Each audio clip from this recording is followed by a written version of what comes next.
ओम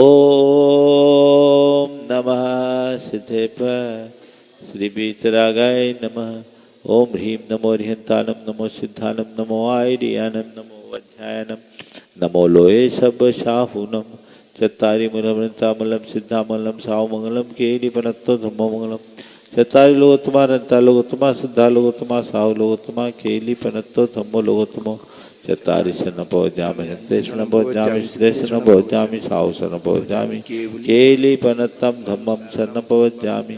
ओम ह्रीं राधि मूलमंत्रेभ्यो नमः। सर्व शांतिं तुष्टिं पुष्टिं च कुरु कुरु। ओम नवरते भगवते प्रच्छिन्नासे दोषकृपसाय दिव्यते जमूर्ते नमः श्री शांतिनाथाय शांति कराय सर्वविघ्न प्रनाशाय सर्वरोगा प्रत्यु विनाशाय सर्वकृच्युतोपद्रव विनाशाय सर्वक्षाम डामर विनाशाय। ओम ह्रां ह्रीं ह्रूं रौं सिया उषा सर्व शांतिं तुष्टिं पुष्टिं च कुरु कुरु। ओम रूम छुम पट कीटिम कीटिम घाते घाते परिविज्ञान स्फुट स्फुट सचखंडान गुरु गुरु परमुद्रान छिंद छिंद परमंत्रान भिंद भिंद छ छ व रूम पट सर शांतिम कुरु कुरु। ओम ह्रीं श्रीं क्लीं ऐं अर्हं शियाउषा नाद विद्याय नमोरियंतानम रोम सर शांतिम कुरु कुरु। ओम राम श्री ह्रीं आहुरूम रोम साहर जगदादब विनाशाय ह्रीं श्री शांतिनाथाय नमः सर शांतिम कुरु कुरु। ओम ह्रीं श्री शांतिनाथ अशोक तुर सत्प्रातिहार मृताय अशोक तुर सत्प्रातिहार सोन पदब्दाय अम्लर्भिं बीजाय सर्वदो शांति कराय नमः सर्व शांतिम कुरु कुरु। ओम ह्रीं श्री शांतिनाथाय सुरपुष्टि सत्प्रातिहार मृताय सुरपुष्टि सत्प्रातिहार सोन पदब्दाय अम्लर्भिं बीजाय सर्वदो शांति कराय नमः सर्व शांतिम कुरु कुरु। ओम ह्रीं श्री शांतिनाथाय दिव्यधनि सत्प्रातिहार मृताय दिव्यधनि सत्प्रातिहार सोन पदब्दाय अम्लर्भिं बीजाय सर्वदो शांति कराय नमः सर्व शांतिम कुरु कुरु। ओम ह्रीं श्री शांतिनाथाय चामृतोरण सत्प्रातिहार मृताय चामृतोरण सत्प्रातिहार सोन पदब्दाय रमलर्भिं बीजाय सर्वदो शांति कराय नमः सर्व शांतिम कुरु कुरु। ओम ह्रीं श्री शांतिनाथाय सिंहासन सत्प्रातिहार मृताय सिंहासन सत्प्रातिहार सोन पदब्दाय कमलर्भिं बीजाय सर्वदो शांति कराय नमः सर्व शांतिम कुरु कुरु। श्री शांतिनाथाय महामंडल सत्प्रातिहार मणिताय महामंडल सत्प्रातिहार सोन पदब्दाय झमलर्भिं बीजाय सर्वदो शांति कराय नमः सर्व शांतिम कुरु कुरु। ओम ह्रीं श्री शांतिनाथाय दुंदुभि सत्प्रातिहार मणिताय दुंदुभि सत्प्रातिहार सोन पदब्दाय झमलर्भिं बीजाय सर्वदो शांति कराय नमः सर्व शांतिम कुरु कुरु। ओम ह्रीं श्री शांतिनाथाय छत्तत् सत्प्रातिहार मणिताय छत्तत् सत्प्रातिहार सोन पदब्दाय कमलर्भिं बीजाय सर्वदो शांति कराय नमः सर्व शांतिम कुरु कुरु। ओम ह्रीं श्री शांतिनाथाय प्रातिहार्या सहिताय बीजाष्टमंडन मणिताय सर्वविघ्न शांति कराय नमः सर्व शांतिम कुरु कुरु। ओम ह्रीं बरहम नमो जिनानम सर्व शांति भवतु। ओम ह्रीं बरहम नमो ओहि जिनानम सर्व शांति भवतु। ओम ह्रीं बरहम नमो परमो ओहि जिनानम सर्व शांति भवतु। ओम ह्रीं बरहम नमो सवो ओहि जिनानम सर्व शांति भवतु। ओम ह्रीं बरहम नमो अनंतो ओहि जिनानम सर्व शांति भवतु। ओम ह्रीं बरहम नमो कोट बुद्धिनाम सर्व शांति भवतु। ओम ह्रीं बरहम नमो बीज बुद्धिनाम सर्व शांति भवतु। ओम ह्रीं बरहम नमो पदानुशालिनाम सर्व शांति भवतु। ओम ह्रीं बरहम नमो सभ्भिन्सोदारानम सर्व शांति भवतु। ओम ह्रीं बरहम नमो स्वयं बुद्धानम सर्व शांति भवतु। ओम ह्रीं बरहम नमो पत्ते बुद्धानम सर्व शांति भवतु। ओम ह्रीं बरहम नमो बोहि बुद्धानम सर्व शांति भवतु। ओम ह्रीं बरहम नमो उजुमदीनम सर्व शांति भवतु। ओम ह्रीं बरहम नमो विपुलमदीनम सर्व शांति भवतु। ओम ह्रीं बरहम नमो दशपुबीनम सर्व शांति भवतु। ओम ह्रीं बरहम नमो चोदशपुबीनम सर्व शांति भवतु। ओम ह्रीं बरहम नमो ठग महानिमित्त कुशलानम सर्व शांति भवतु। ओम ह्रीं बरहम नमो बनिधि पत्तानम सर्व शांति भवतु। ओम ह्रीं बरहम नमो विद्याहरानम सर्व शांति भवतु। ओम ह्रीं बरहम नमो चारणानम सर्व शांति भवतु। ओम ह्रीं बरहम नमो पन्न समनानम सर्व शांति भवतु। ओम ह्रीं बरहम नमो आकाशगामिनम सर्व शांति भवतु। ओम ह्रीं बरहम नमो आसि विशानम सर्व शांति भवतु। ओम ह्रीं बरहम नमो दिट्ठि विशानम सर्व शांति भवतु। ओम ह्रीं बरहम नमो सर्व शांति भवतु। ओम ह्रीं बरहम नमो दित्ततवानम सर्व शांति भवतु। ओम ह्रीं बरहम नमो तत्ततवानम शांति भवतु। ओम ह्रीं बरहम नमो महातवानम सर्व शांति भवतु। ओम ह्रीं बरहम नमो घोरतवानम सर्व शांति भवतु। ओम ह्रीं बरहम नमो घोर गुणानम सर्व शांति भवतु। ओम ह्रीं बरहम नमो घोर परकमानम सर्व शांति भवतु। ओम ह्रीं बरहम नमो घोर गुणवंभयारिणम सर्व शांति भवतु। ओम ह्रीं ह्रीं अर्हं नमो आमो सही पत्ता सब शांति भवतु। ओम ह्रीं अर्हं नमो खेलो सही पत्ता सब शांति भवतु। ओम ह्रीं अर्हं नमो जल्लो सही पत्ता सब शांति भवतु। ओम ह्रीं अर्हं नमो विट्ठो सही पत्ता सब शांति भवतु। ओम ह्रीं अर्हं नमो सब्बो सही पत्ता सब शांति भवतु। ओम ह्रीं अर्हं नमो मन बलिनम सब शांति ओम भवतु। ह्रीं अर्हं नमो बची बलिनम सब शांति भवतु। ओम ह्रीं अर्हं नमो काय बलिनम सब शांति भवतु। ओम ह्रीं अर्हं नमो खीर सवीनम सब शांति भवतु। ओम ह्रीं अर्हं नमो सप्पि सवीनम सब शांति भवतु। ओम ह्रीं अर्हं नमो महु सवीनम सब शांति भवतु। ओम ह्रीं अर्हं नमो अमी सवीनम सब शांति भवतु। ओम ह्रीं अर्हं नमो खीन महानशानम सब शांति भवतु। ओम ह्रीं अर्हं नमो बद्धमानानम सब शांति भवतु। ओम ह्रीं अर्हं नमो लोये सब सिद्धाय ददानम सब शांति भवतु। ओम ह्रीं अर्हं नमो भयवदो महदि महावीर बद्धमान बुद्धिरिशनम छेदि सब शांति भवतु। ओम नमो भगवतो वर्धमानस्य ऋषस्य जश्चकं जलं तं गच्छै आयासं पायलं लोयानं भूयानं जुया विवादेवा रणगनेवा थमनेवा मोहनेवा सब जीव सत्तान पराज दो भवदो में रख रख स्वाहा श्री शांतिरस्तु सदास्तु सेवमस्तु सदास्तु जयोस्तु सदास्तु नित्यमारोग्यमस्तु सदास्तु सर्वेषां तुष्टिरस्तु सदास्तु पुष्टिरस्तु सदास्तु समृद्धिरस्तु सदास्तु कल्याणमस्तु सदास्तु सुखमस्तु सदास्तु सदास्तु सदास्तु धनानि सदा सन्तु सदास्तु धर्म श्री बलायुरारोग्यैश्वर्याभिवृद्धिरस्तु सदास्तु ओम ह्रीं अर्हं नमो संपूर्ण कल्याण मंगल रूप मोक्ष पुरुषार्थस्य च भवतु संभोजकानां प्रतिपालकानां यतेन्द्र सामान्य तपोधना देशस्य राष्ट्रस्य पुरस्य राज्ञ करोतु शांतिं भगवान जिनेन्द्र करोतु शांतिं भगवान जिनेन्द्र करोतु शांतिं भगवान जिनेन्द्र नमो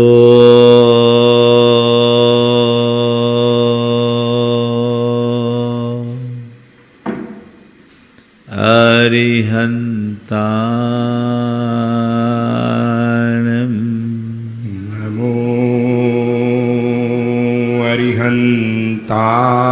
अरिहन्ताणं नमो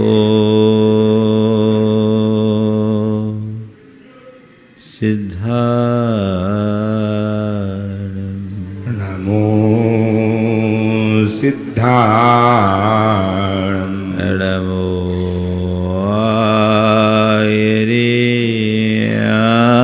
आयर्याणं नमो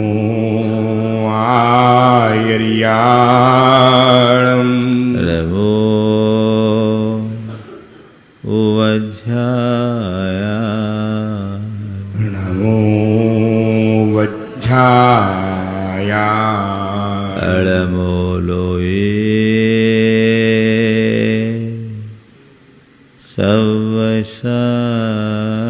सवसाहुनो नमो लोये सव्यसाहुणम् एसो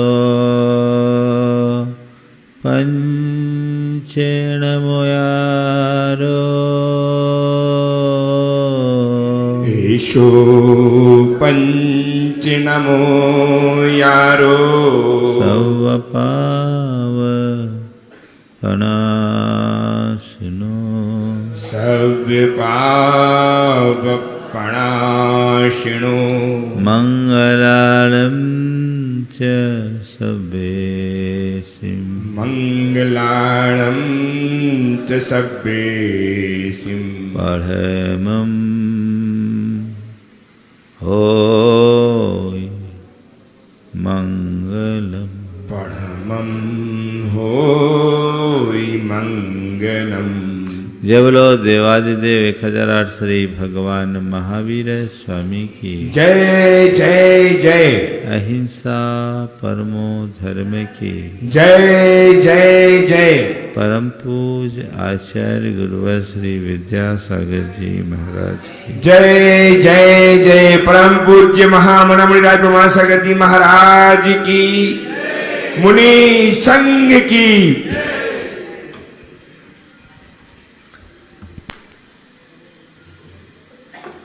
बातें जीवन की है और जीने की है। मैं सोच रहा हूं आज की बात कहाँ से शुरू करूं। मेरी दृष्टि में हमारा जीवन एक ऐसे उपन्यास की तरह है जिसके शुरुआती और अंत के पन्ने फटे हुए, बीच का जो भाग है वो रसमय है, लेकिन पढ़ते समय मन में एक जिज्ञासा होती है कि इसके पहले क्या रहा होगा, और अंत में एक हुक सी उठती इसके आगे क्या होगा। हम अपने जीवन की यात्रा को जब देखते हैं तो हमें ये जीवन दिखता है जिसके एक छोर पर जन्म है और दूसरे छोर पर मृत्यु है। जन्म और मृत्यु के बीच का जो भाग है वो हमारा जीवन है। ये दृश्य जीवन है जिसे हम आप सब जी रहे हैं। इस जीवन के विषय में बहुत सारी स्मृतियां हैं, बहुत सी विस्मृतियां हैं, लेकिन प्रायः लोग अपने जीवन को जन्म और मृत्यु के बीच ही सिमटा हुआ देखते हैं। संत कहते हैं हमारा जीवन जन्म और मृत्यु के मध्य सिमटा हुआ एक अध्याय मात्र नहीं है। हमारा जीवन एक लंबी संतति है जो जन्म के पहले भी थी और मृत्यु के बाद भी रहेगी। जब तक हम अपने जीवन को समग्रता से नहीं जानेंगे तब तक जीवन के सार तत्व को प्राप्त भी नहीं कर पाएंगे। लोग हैं जो जीवन जी तो लेते हैं लेकिन जीवन का सार नहीं समझ पाते। हर व्यक्ति अपने जीवन के प्रति गंभीर दिखता है, अपने जीवन की सुरक्षा भी करना चाहता है, पर वह केवल दृश्य जीवन की। संत कहते दृश्य जीवन को संभालो संवारो, अच्छी बात है, पर एक बात ध्यान रखो, दृश्य जीवन ही तुम्हारा जीवन नहीं है। दृश्य जीवन से परे अदृश्य जीवन है, उसकी तरफ भी ध्यान दो। समग्र जीवन को जाने बिना समग्र जीवन को संवारा नहीं जा सकता, और जब तक हम समग्र जीवन को संवारते नहीं तब तक जीवन का उद्धार भी नहीं हो सकता। दो चीजें हैं, एक है निर्वाह और एक है निर्माण। समग्र जीवन को जीना जीवन का निर्वाह है, जो केवल दृश्य जीवन तक सीमित होता है। रोजी रोटी, गोरख धंधा, ये इस दृश्य जीवन के अंग हैं जिसमें मनुष्य 24 घंटे मग्न दिखता है। हमारा सबसे ज़्यादा समय, शक्ति और श्रम ऐसे ही कार्यों के लिए लगता है। इस अर्थ में देखा जाए तो हम में और पशु पक्षियों में, संसार के इतर प्राणियों में कोई अंतर नहीं। जैसे हम जी कर जैसे तैसे अपना जीवन गुजार लेते हैं, संसार के अन्य प्राणियों के साथ भी वैसा होता है, लेकिन हमारा समग्र जीवन अलग है। इनके साथ जीवन के तत्व को प्राप्त करे तो कोई अर्थ है, अन्यथा सब कुछ व्यर्थ है। जीवन को संभाला तो अर्थ है, नहीं तो व्यर्थ है। आज 4 बातें आप सबसे करूंगा। अर्थ, व्यर्थ, अनर्थ और परमार्थ। अर्थ, व्यर्थ, अनर्थ और परमार्थ। अर्थ से परमार्थ तक की यात्रा ही हमारे जीवन की संपूर्ण यात्रा है। पहले देखो मेरे जीवन का अर्थ क्या है? यहां अर्थ का अर्थ मायना भी है और अर्थ का अर्थ प्रयोजन भी है। मैंने जीवन का अर्थ अगर केवल दृश्य जीवन तक सीमित करके रखा तो ये हमारा अज्ञान है। अगर जीवन के अर्थ को हमने व्यापक रूप में देखा, जन्म के पहले और मृत्यु के बाद तक एक संतति के रूप में देखा, तो कुछ लाभ है। तो जब हमारा जीवन एक संतति है तो हमारे जीवन का अर्थ क्या है? संपूर्ण जीवन को संवारना, संपूर्ण जीवन को सुधारना, इस जीवन से के साथ आमुत्रिक जीवन को भी सुधारना, लोक के साथ परलोक को भी सुधारना, ये हमारे जीवन का मूलभूत मकसद होना चाहिए। तो जो अपने समग्र जीवन को संवारने में लगा है उसके जीवन का कोई अर्थ है, बाकी सब व्यर्थ है। क्या कर रहे हैं हम? क्या कर रहे हैं? कोई तैयारी है? अभी घर से शिखर जी आए तो हफ्ता भर पहले से तो तैयारी की होगी, की नहीं? एक छोटी सी यात्रा में निकलते हो, 2 दिन की यात्रा में, तो भी तुम उसकी तैयारियां करते हो।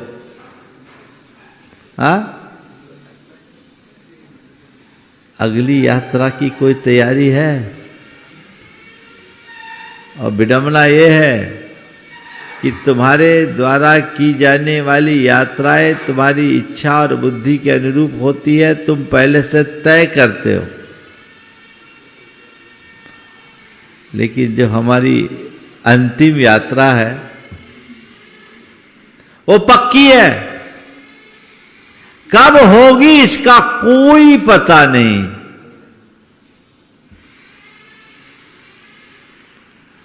तो उसकी कोई तैयारी होनी चाहिए कि नहीं? उस अंतिम यात्रा की तैयारी, क्या तैयारी है? कईयों की अंतिम यात्रा तो करा चुके होंगे, लेकिन खुद की अंतिम यात्रा एक बड़ी भ्रमपूर्ण दृष्टि दिखाई पड़ती है।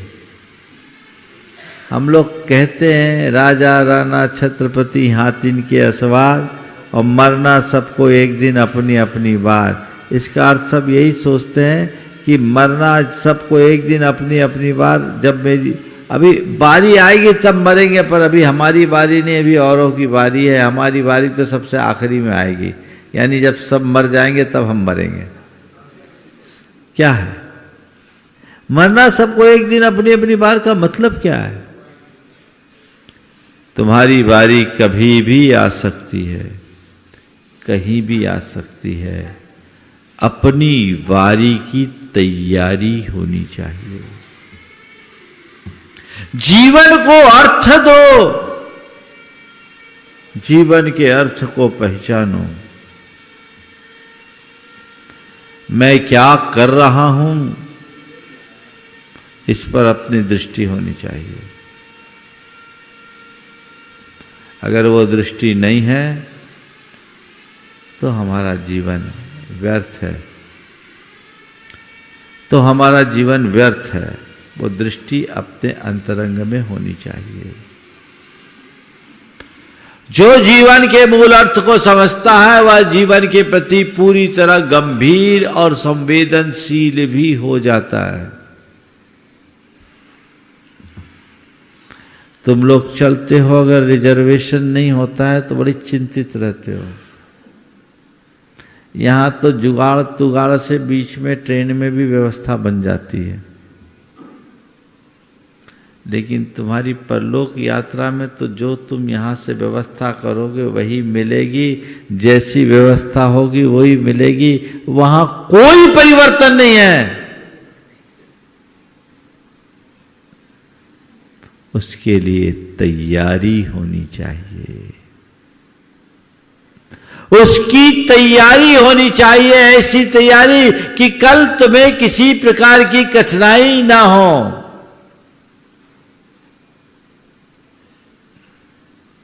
और वो सब किसके माध्यम से होगा? धर्म के माध्यम से होगा, धर्माचरण के माध्यम से होगा।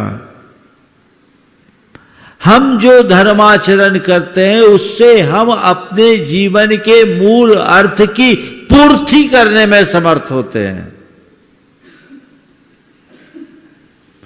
और यदि हम वो सब नहीं करें तो सब खत्म। धर्म के अभाव में हमारा जीवन पशुओं की तरह निरर्थक कहा गया है।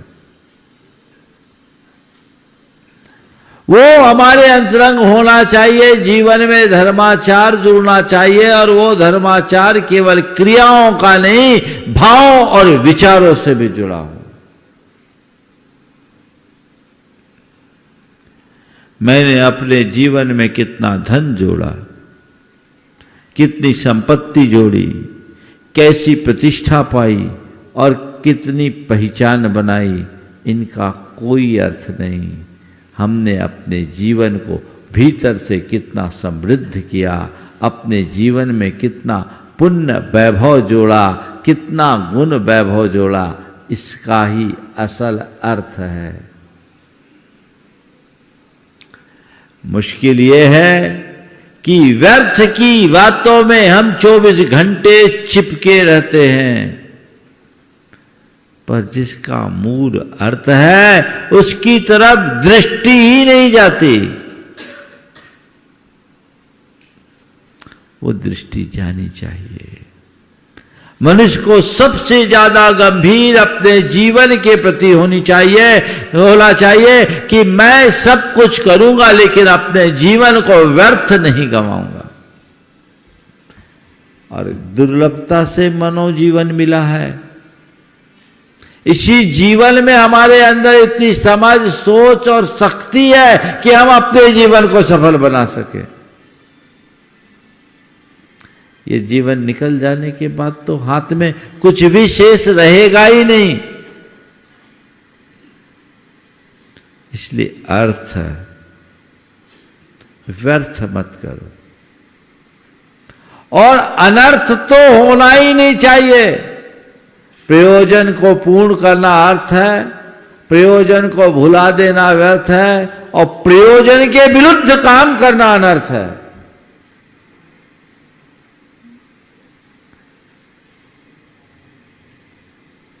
क्या कर रहे हैं? अर्थ या व्यर्थ? हिसाब लगाओ। 50 साल, 60 साल, 70 साल की उम्र हो गई, एकादशी वाले भी सभा में हो सकते हैं। इतने वर्षों के जीवन में मैंने जो कुछ किया उसमें अर्थवान कितना? किसको किसको मैं अर्थपूर्ण मानूं? अगर दिखता है तो तसल्ली रखना, और नहीं दिखता है तो तैयारी करना। कहीं ये सब व्यर्थ में तो नहीं जा रहा है? प्रायः हमारे 24 घंटे की दिनचर्या जो होती है उसमें व्यर्थ अधिक होता है, अर्थ कम होता है। संत कहते व्यर्थ को अर्थ दो। जीवन के अर्थ को समझोगे तो तुम व्यर्थ को अर्थ भी देने लगोगे। मैं तो कहता हूं जो दे सके व्यर्थ को अर्थ, जो दे सके व्यर्थ को अर्थ, वही सिद्ध, वही समर्थ।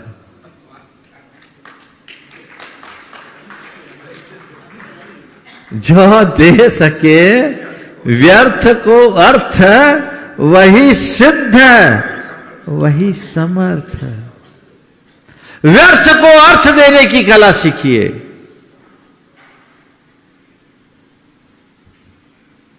अर्थ से परमार्थ की बात मैं आपसे कहूं।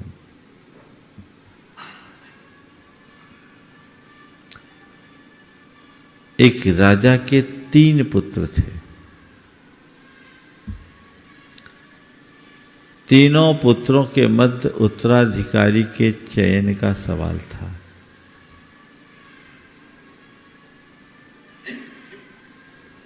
राजा ने तीनों को 5-5 हजार रुपये दिए और उनसे कहा कि ये 3 अलग अलग महल है, इन महलों को तुम्हें खचाखच भरना है। 5,000 रुपया, इतना बड़ा महल। पहले ने गणित लगाया, भैया आप तो भाग्य के भरोसे ही सब कुछ है, सट्टा में लगा दो, 1 के 80 मिलेंगे। हाँ, ऐसा मेरा अनुभव नहीं है, मैंने आप लोगों से ही सुना है। 90 हो गए, चलो अब सुधारूंगा मैं। पहले 180 थे, अब 90 हो गए। उसने 5,000 सट्टे में लगाया और दांव चूक गया। दूसरे ने सोचा 5,000 में महल भरना है, कैसे भरेंगे? गया नगर पालिका वालों के पास, बोला अजी तुम कचरा कहाँ डालते हो? बोले शहर के बाहर। बोले शहर के बाहर अब तुम्हें इतनी मशक्कत करने की जरूरत नहीं, ये 5,000 पकड़ो, 1 महीने में हमारे पास समय है, पूरा महल का जर्रा जर्रा भर जाना चाहिए, ठसाठस। ठीक, दूसरे दिन से सारी गाड़ियां वहीं जाने लगी, महल खचाखच भर गया। तीसरे ने दिमाग लगाया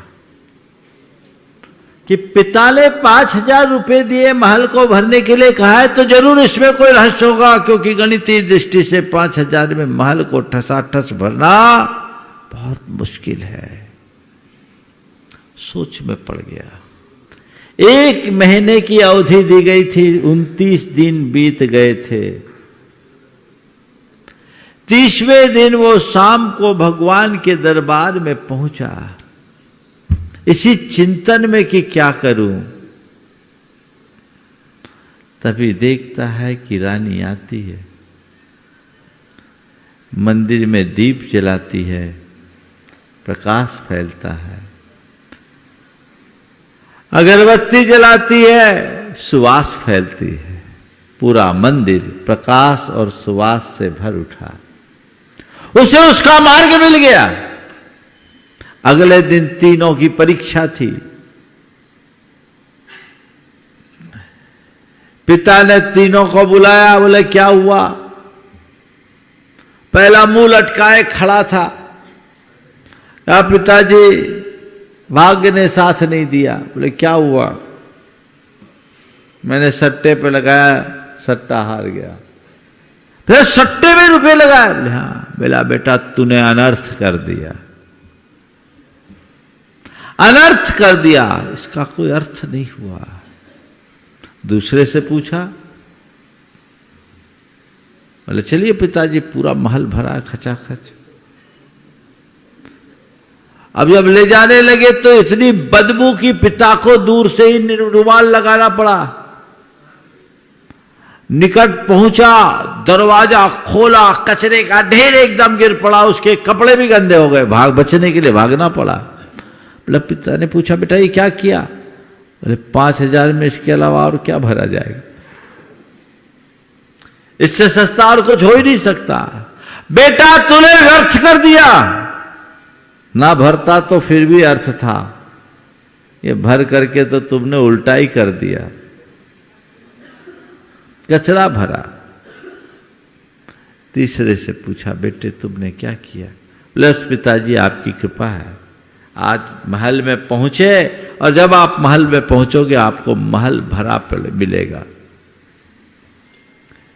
ठीक, गया, महल खोला, महल बिल्कुल खाली, अंधेरा। पिता ने पूछा महल तो खाली है। बोले पिताजी 1 मिनट, महल के एक किनारे, एक कोने में भगवान की एक तस्वीर थी। वहां एक दीपदान था, अगरबत्ती थी और एक दिया सलाई। उसने दिया सलाई से दीप जलाया, उसका प्रकाश फैला, अगरबत्ती जलाई, उसकी सुवास फैली। देखते ही देखते पूरा महल प्रकाश और सुवास से भर गया। कहा, पिताजी पिताजी, आपने तो 5,000 दिए थे, मेरा काम 5 रुपए में हो गया, ये आपकी कृपा का प्रसाद है। पिता ने उसे अपने गले से लगाया और कहा, बेटा तूने ही मेरे द्रव्य को सार्थक किया है, बस यही जीवन का मंत्र है। तुम्हें जो ये जीवन मिला है एक पूंजी के साथ मिला है, इसे दांव पर लगवा रहे हो, विषयों के दांव में, भोगों में बर्बाद कर रहे हो, तो ये तुम्हारे पतन का बड़ा कारण होगा, ये अनर्थ है। यदि इस द्रव्य का तुम कैसे तैसे खींच तान के अपनी जिंदगी बिताने में खपा रहे हो तो व्यर्थ है। जैसा कहते हैं, बोझा धोते ही निकल गई सारी जिंदगी, रोते रोते ही निकल गई सारी जिंदगी। सार तब है जब इस जीवन को पाकर तुम अपने कल्याण का कोई उपक्रम करो। सबको पता है मेरा कल्याण किसमें है, पता है कि नहीं, बोलो। हाँ, यहां जितने बैठे हो ये बताओ, भोगों में मग्न रखने में कल्याण है, मौज मस्ती में कल्याण है, गोरख धंधे में कल्याण है, बोलो तो। हाँ, सही है ना? हमको धोखा तो नहीं हुआ कि हम उन सबको छोड़ के इस अधर आ गए? हाँ, कल्याण किसमें है? त्याग संयम में, मोक्ष मार्ग में, धर्माचरण में है विश्वास। फिर भी इधर ध्यान क्यों नहीं? कचरा पट्टी में ही क्यों मगन? बोलो, कचरा पट्टी में ही क्यों मगन? अपने जीवन को मलिन बना क्यों रहे हो? जब पता है कि इसी में मेरा कल्याण है, विश्वास भी है, भावना भी है, फिर पीछे क्यों? केवल एक वजह से कि वह तुम्हारी प्राथमिकता नहीं है। कल्याण करेंगे आराम से, आखिरी में, अंत में। भैया कब अंत आएगा पता है? डेट फिक्स हो तो कोई दिक्कत नहीं, आखिरी में आ जाना। लेकिन कब तुम्हारी आखिरी हो जाए किसी को पता नहीं। ध्यान रखना, आखिरी में केवल और केवल पश्चाताप बचता और कुछ नहीं बचता।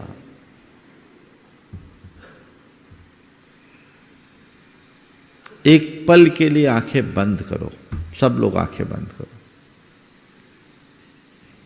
और सोचो, इस घड़ी यदि हमारी आखिरी सांस जाए, आंखें बंद करते करते अपने अंदर देखो, मैं मर गया हूं, मेरी मृत्यु हुई है। आंखें बंद कीजिए, देखिए, अपनी कल्पना कीजिए, एक प्रयोग कराता हूं। इस घड़ी अगर मेरे प्राण निकल गए तो क्या मैं इस स्थिति में हूं कि सुकून और संतोष के साथ जाऊं कि नहीं, ठीक है, प्राण निकल गए, मैं अपने जीवन को सार्थक करके जा रहा हूं? क्या आवाज आ रही है? आंखें बंद करके अपने मन से पूछो।